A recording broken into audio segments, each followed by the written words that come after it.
Break के बाद आपका बहुत बहुत स्वागत है। आइए हम अपनी बातचीत को आगे बढ़ाते हैं राशिद साहब से। राशिद साहब, आप बार बार कह रहे थे कि हम पिछले जो उपचुनाव हुए थे उसमें हमने जीत हासिल की।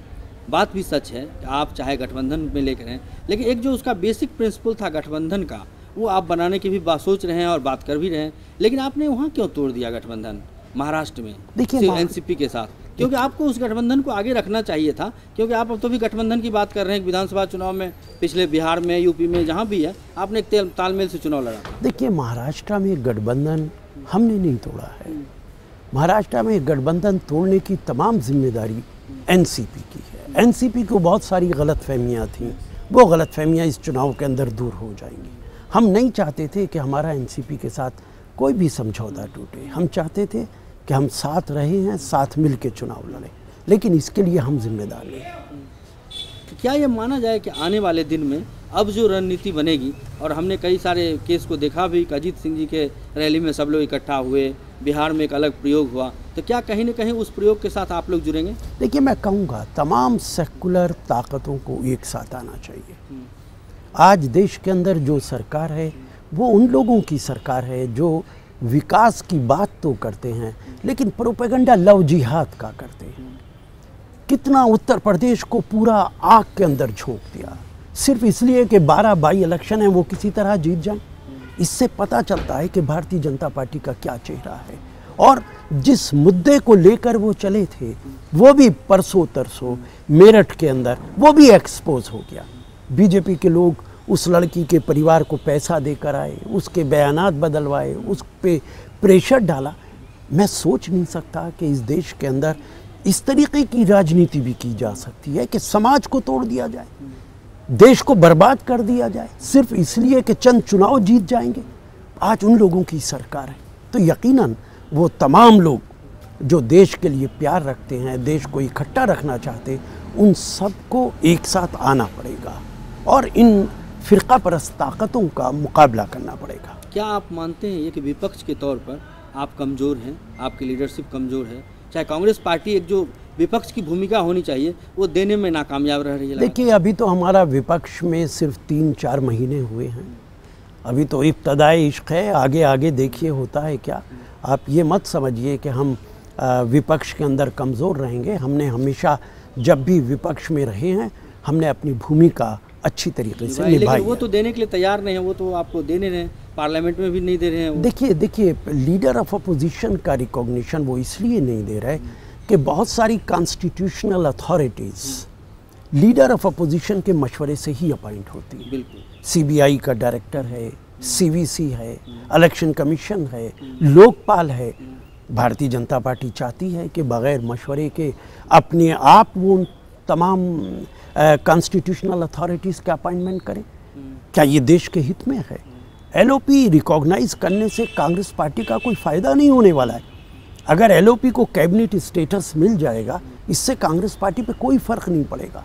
हम देश के हितों को सामने रखकर ये बात कहते थे कि एलओपी रिकॉग्नाइज होना चाहिए, लेकिन भारतीय जनता पार्टी अपनी मानसिकता बदलने के लिए तैयार नहीं है। हम चलते चलते राशिद साहब एक अलग से सवाल आपसे करेंगे।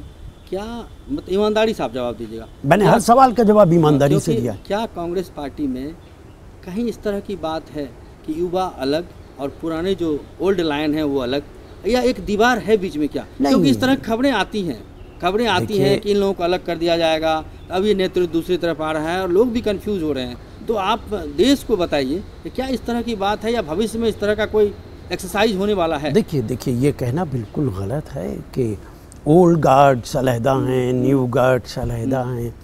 वक्त जब आगे बढ़ता है तो नई जनरेशन भी आगे बढ़ती है। ये एक प्रोसेस है, ये पूरी दुनिया का प्रोसेस है, हमारे देश का भी है और हर राजनीतिक दल का भी है। लेकिन ये कहना कि जो पुराने लोग हैं, जो सीनियर लोग हैं, उनको किसी तरीके से अलहदा किया जा रहा है। आज देखिए कांग्रेस पार्टी के अंदर सारे लोग जिनके हाथों में पार्टी है वो सीनियर लोग ही तो हैं, यंग लोग तो बहुत कम हैं। इसके बावजूद अगर ये प्रोपेगेंडा है तो ये गलत प्रोपेगेंडा है। सीनियर लोगों की अपनी भूमिका है, नए लोगों की अपनी भूमिका है, सबको अपनी अपनी भूमिका अदा करनी चाहिए और कांग्रेस पार्टी के अंदर यही कल्चर, यही तहजीब है। एक बात और कहा जाता है कि पॉलिटिक्स में जो टॉलरेंस होना चाहिए कांग्रेस पार्टी के प्रति, होना चाहिए कांग्रेस पार्टी को, वो थोड़ा सा उसमें कमी दिखी है। शशि थरूर वाले मामले पे आनन फान में उनको हटा दिया, उनको बात कहने का मौका नहीं दिया गया। शशि थरूर ने खुद कहा कि मुझे बात कहने का, अगर मुझसे खुद कांग्रेस पार्टी पूछती तो मैं अपनी बात रखता, कि हमें एक नेशनल मिशन में वो इन्वाइट कर रहे हैं तो मैं गया हूँ। लेकिन आनन फान में आपने एक्शन लेकर उनको प्रवक्ता पद सौंपा और एक सिर्फ पैसे ही दे दिया उनको। देखिए, मैं कहूँगा चूँकि ये पार्टी का अंदरूनी मामला है, इस पे मैं कोई टिप्पणी नहीं करूँगा। पार्टी तभी चलती है जब पार्टी की लीडरशिप कोई फैसला ले और उसको सब माने। वो उस पर बहस नहीं की जा सकती है। आप कर सकते हैं बहस, लेकिन पार्टी के अंदर अगर बहस होगी तो लीडरशिप पे सवालिया निशान खड़ा होगा।